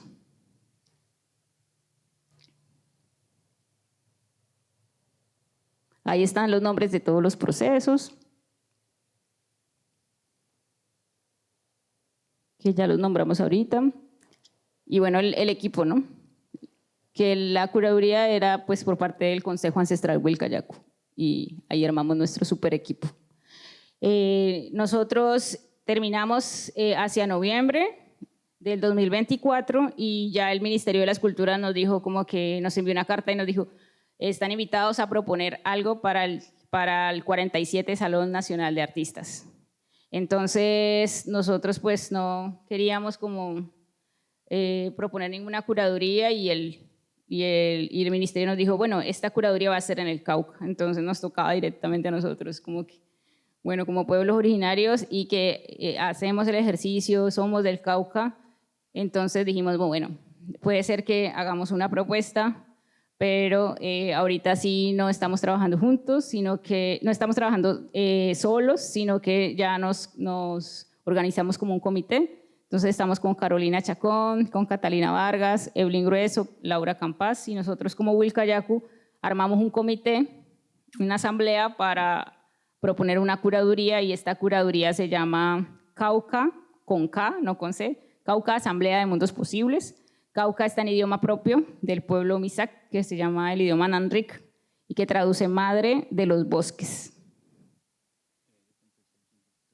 Como para dar un contexto pequeño de lo que significa el Salón Nacional de Artistas en Colombia, este es el programa más antiguo de artes del Ministerio de Artes Visuales y Plásticas. Esta es la versión 47, tiene alrededor de 84 años, siempre había estado como en capitales de Cali, Bogotá, Pereira, Medellín. La versión anterior a este fue un experimento muy riesgoso para el equipo que asumió esa dirección curatorial, y fue intentar hacer exposiciones a lo largo del río Magdalena. Tiene sus aciertos y sus desaciertos, pero nos parecía como un referente importante como de descentralización. Pero esta pues es la primera vez que va a ser en el Cauca, y quién sabe cuándo vuelva a ser en el Cauca, teniendo en cuenta también como el contexto de gobierno que hay ahorita, la crisis como territorial que está dando. Nosotros planteamos como 2 cosas sencillas. El Cauca es un pequeño fractal de Colombia, y es un pequeño fractal de todas las relaciones y las disputas territoriales que se están dando en el planeta. Entonces este concepto de fractal es fundamental para esta curaduría, que pues entrelaza lo que planteamos nosotros en el regional y las ideas de estos otros 4 compañeros integrantes del comité curatorial, para generar esas relaciones. Los conflictos que hay en el Cauca existen en otras geografías. ¿Cómo vamos a hacer para encontrarnos? Lo otro es que es el primer salón que se ejerce bajo un comité curatorial también, o sea, siempre había tenido una dirección única y unas curadurías como contratadas, digamos, que planteaban sus proyectos, pero en esta tenemos todos que ver con todos y cada decisión se decide en colectivo. Pero también es el subtítulo del salón dice que es la Asamblea de Mundos Posibles, la Asamblea Curatorial, y es que estamos en el comité curatorial y arriba de nosotros están las mayoras y los mayores. Entonces hay mayores afro del Pacífico, del norte del Cauca, mayores de 4 pueblos originarios y 2 compañeros intelectuales solidarios con procesos territoriales, quienes son el lugar de la asamblea para consultar lo que planteamos como comité curatorial. Y esto pues ha servido para plantear otra serie de cuestiones. Nosotros tenemos un contexto territorial de pronto amplio, pero cada uno de los representantes tiene un contexto más profundo todavía, y que cada vez sea más ese contexto local propio quien diga qué es lo que se selecciona, qué es lo que participa y qué es lo que se hace. Entonces, son esos 3 como principios, ¿no? No sé si quisiera ampliar. Sobre la asamblea, ¿sí? Sí. Okay. Bueno, sobre la asamblea, sí, sobre la asamblea es que, nosotros entendemos que la cultura, como bien lo decía Eider en un principio, pues no es cuando nos separamos de la naturaleza, sino que la naturaleza misma enseña la cultura. Entonces, digamos que hay una forma como los territorios enseñan también a organizarnos, ¿no? Digamos que los territorios no se pelean entre sí. Y en Colombia tenemos desde páramo hasta litoral, hasta selva, el valle, ¿sí? La parte como más desierto, pero entonces en ese sentido nosotros hemos aprendido como pueblos originarios que todos somos importantes y nos gusta hacer una analogía, es la analogía del palabreo. En el palabreo nosotros nos sentamos alrededor del fuego y cada persona toma su banco, ¿no? Aquí hay unos banquitos. Cada persona está sentada en un banco y nos miramos horizontalmente de igual a igual. Entonces, digamos que en nuestras culturas, cada una de ellas es nuestras culturas y los aportes que podemos hacer cada persona, cada cultura, cada comunidad. Pero digamos que Occidente se hizo en el centro, pero en el centro solamente podía ir el fuego, ¿sí? Entonces Occidente se está quemando. Nosotros estamos alrededor y estamos ahí pues prestos como a iniciar ese palabreo, ese diálogo y ese tejido que estamos haciendo. Entonces la forma de organizarnos es aprendida desde allí, la forma que es donde todos tenemos algo que aportar. Entonces digamos que armamos este comité curatorial, nos rodeamos de mayores y mayoras que ahorita están conformando esa asamblea para guiarnos territorialmente, pero también espiritualmente, porque muchos de ellos son pueblos indígenas, otros pueblos campesinos, pueblos afro, también hay comunidad LGTBI, y digamos que todas esas miradas nos nutren para pues, poder hacer una buena investigación curatorial. Nosotros ahorita ya pasamos esa fase de investigación curatorial, estamos en preproducción, estamos ya prontos a iniciar el Salón Nacional de Artistas que empieza el 15 de octubre hasta el 25 de octubre hasta el 15 de diciembre. Invitadísimos todos al Cauca, suroccidente de Colombia. La idea es que no solamente va a ocurrir en Popayán, que es la capital del Cauca, sino que vamos a descentralizar la cosa, vamos a ir a los territorios indígenas, a los territorios afro, también a vivenciar, digamos, allí. Va a haber un componente que es sobre exposiciones, también va a haber cubo blanco, pero también va a estar expandido también en espacio público, también en espacio rural. También vamos a tener un componente que es residencias artísticas, algunas residencias ya iniciaron, de artistas internacionales o nacionales que llegaron a comunidades indígenas o a comunidades afro a generar una co-creación con estas comunidades. Entonces tenemos ahí unas residencias artísticas, también hay un componente que es el vivencial, vamos a tener unos encuentros de mundos posibles donde vamos a hacer mingas de intercambio de semillas, donde vamos a hacer palabreos alrededor de las arqueologías, de los pictogramas, los petroglifos, sobre procesos de renovaciones de museos, rematración de piezas. Y también otro de los encuentros que vamos a tener es encuentros de pedagogías. Bueno, vamos a tener un sinfín, encuentros sobre extractivismo, encuentro entre África y Abya Yala, también vamos a tener un encuentro que va a dialogar sobre esto. También vamos a tener un encuentro sobre lo que está pasando en Palestina. Entonces, vamos a tener toda una semana que va a ser del 26 al 30 de noviembre, donde vamos a tener como un pico del salón y ahí va también a haber mucha afluencia y esperamos que haya mucha afluencia de público. También hay un componente que es el componente de recorridos, que es como el sistema circulatorio del Salón Nacional, decimos. Entonces van a activarse chivas para llegar a los diferentes territorios. Entonces con inscripción previa vamos a generar como esos espacios de recorridos. También va a haber recorridos fluviales donde vamos a hacer activaciones con balsadas. Digamos, los pueblos afro tienen balsadas, tienen diferentes actividades alrededor de las aguas que también se van a activar aquí en el Salón Nacional. Tenemos otro componente que es el editorial, donde también se da la oportunidad a 6 procesos a nivel nacional para realización del libro. También tenemos un libro de ensayos, donde se ha invitado a varios mayores, mayoras y gente que está haciendo diversos temas sobre idiomas propios, sobre aves endémicas, ¿sí? Sobre procesos comunitarios a escribir. Además, también se abrió una convocatoria para fanzine para mujeres trans, para mujeres cis, para mujeres afán.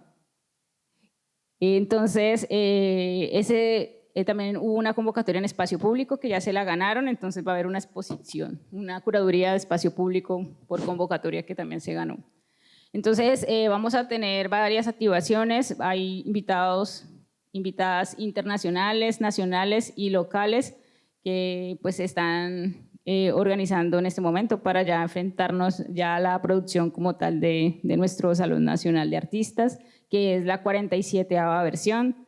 Él inició pues hacia la década de los 40, cuando un líder en Colombia que se llama Jorge Eliezer Gaitán fue el que la fundó y dijo que fundaba el Salón Nacional de Artistas como una propuesta de arte del pueblo y para el pueblo.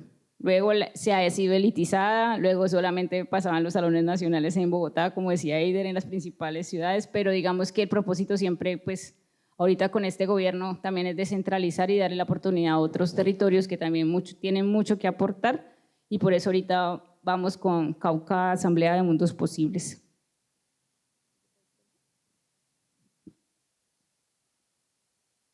Ya.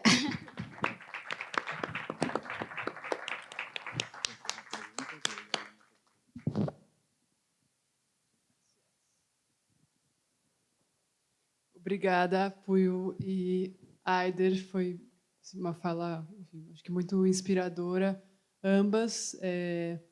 Acho que a gente está falando aqui de projetos e de iniciativas que saem da órbita dos grandes centros urbanos, onde também está o mercado da arte, e criam uma outra configuração, né, e uma outra ordem de importância das coisas em outros territórios, e talvez com o território no centro, né, com seus territórios no centro. E a partir dos territórios, toda uma maneira de viver e de pensar a cultura como algo que está nos territórios, nas plantas, nos animais, nas pessoas que estão há mais tempo, enfim, nos ancestrais. Acho que a gente está pensando uma maneira de arte ampliada, e que é isso, né? Que transcende em muito 7 ou 8 países que nos colocaram uma certa ideia de arte, que é a arte com a qual a gente lida grande parte do tempo, né? Então, agradeço muito vocês trazerem essas duas iniciativas. Acho que abre e expande muito assim o nosso horizonte. E queria abrir para perguntas.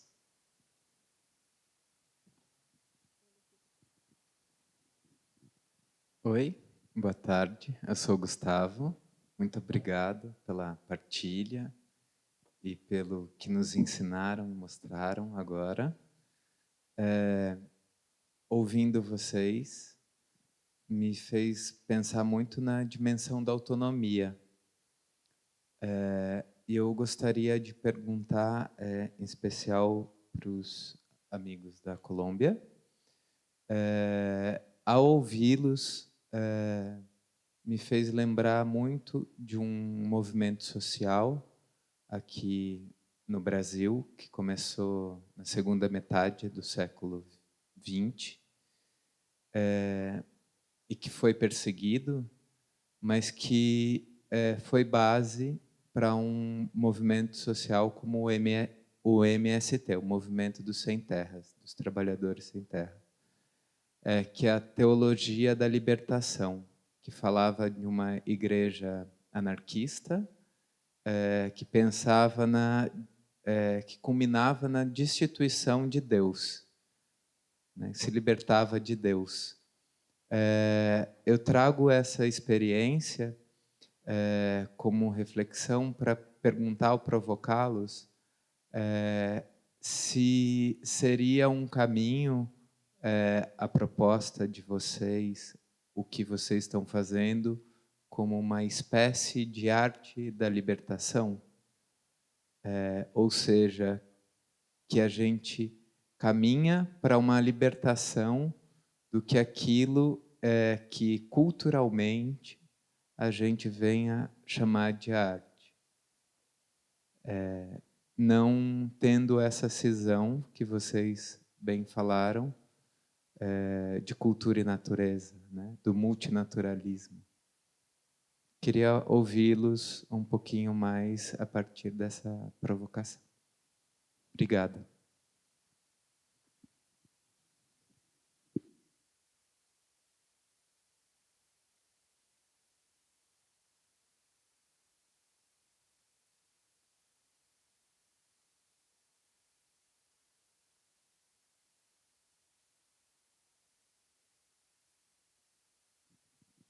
Gracias por la pregunta. La similitud es profunda, es analógica, diría yo, ¿cierto?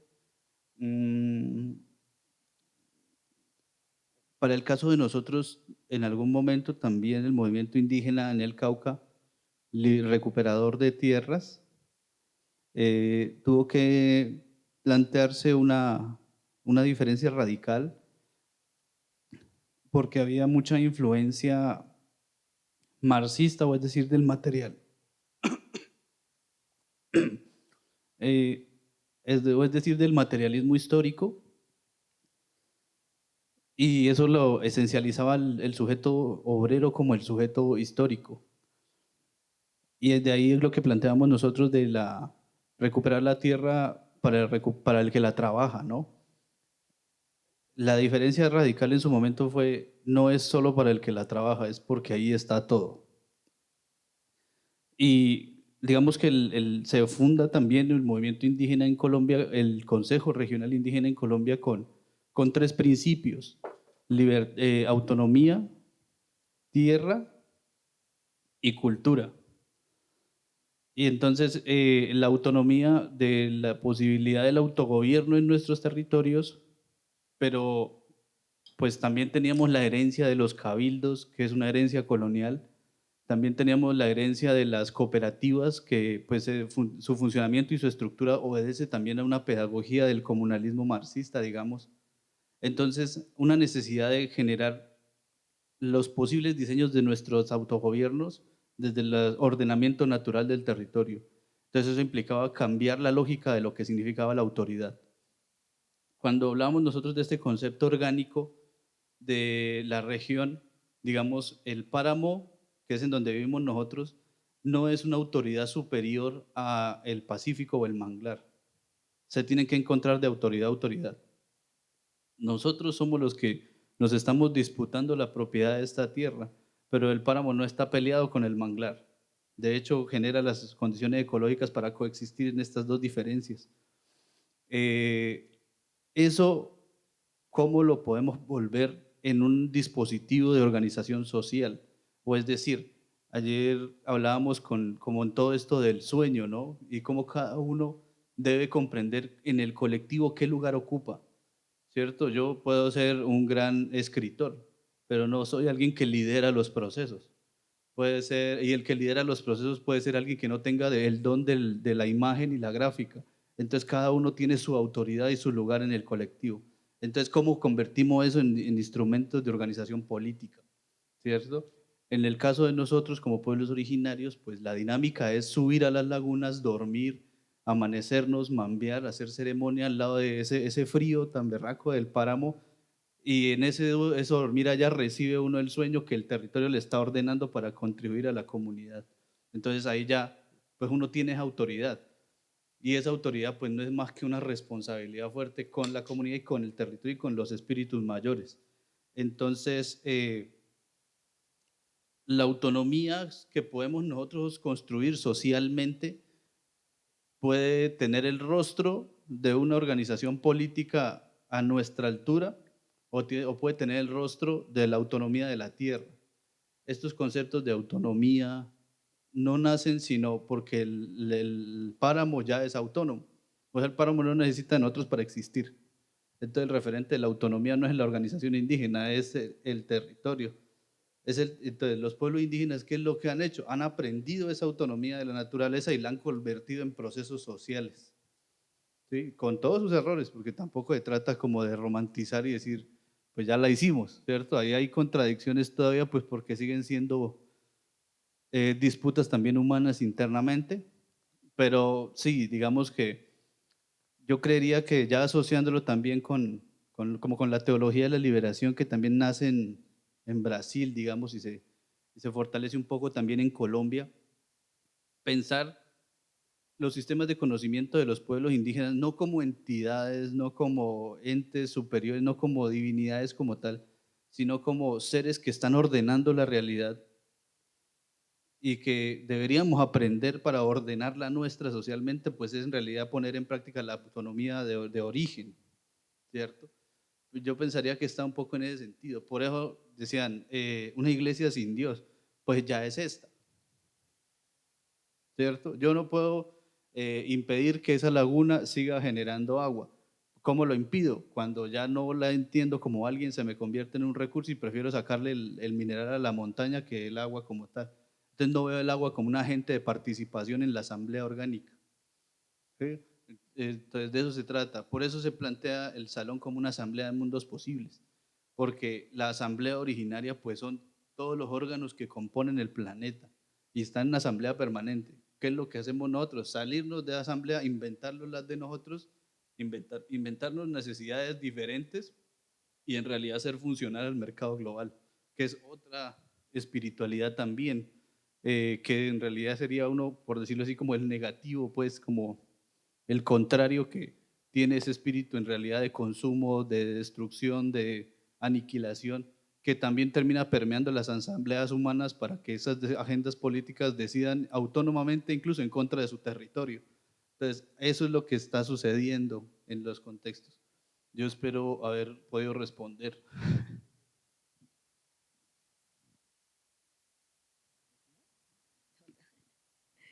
Obrigada pela pergunta, Gustavo. Eu acho que é muito bonito na fala de Eider e Puilman sobre a questão da autonomia, né? E como que a gente quer fazer algo do território para o território, né? E aí, pensando nisso, essa sua pergunta, né? E um pouco do que Eider acabou de falar, não é necessariamente sobre uma libertação, né? Até porque isso é algo que a gente que é muito além do que a própria arte, as próprias dimensões se podem fazer, né? Mas o nosso foco é em algo antes da libertação, porque quando a gente pensa em libertação, a gente pensa sobre colonialismo. E não necessariamente a gente está pensando nisso quando a gente fala de ancestralidade, né? Então, enquanto sertão negro, a gente pensa muito nesse foco da partilha, né? E aí sim, a partir dessa partilha, as pessoas, enfim, trazerem essas reflexões, essa crítica, para poder talvez imaginar novas possibilidades, outras possibilidades, mas não que necessariamente seja tão atrelada à teologia da libertação, porque é algo que você está pensando enquanto nessas duas cadeias do opressor, o oprimido, os sofrimentos, né? Mas a gente não quer falar sobre isso, né? A gente quer falar sobre como que os saberes comunitários, a oralidade e a partilha entre as pessoas, ela pode proporcionar essas coexistências, né, entre as pessoas. Acho que vou falar rapidinho, assim, para a gente poder aproveitar outras perguntas. Temos tempo para mais uma pergunta.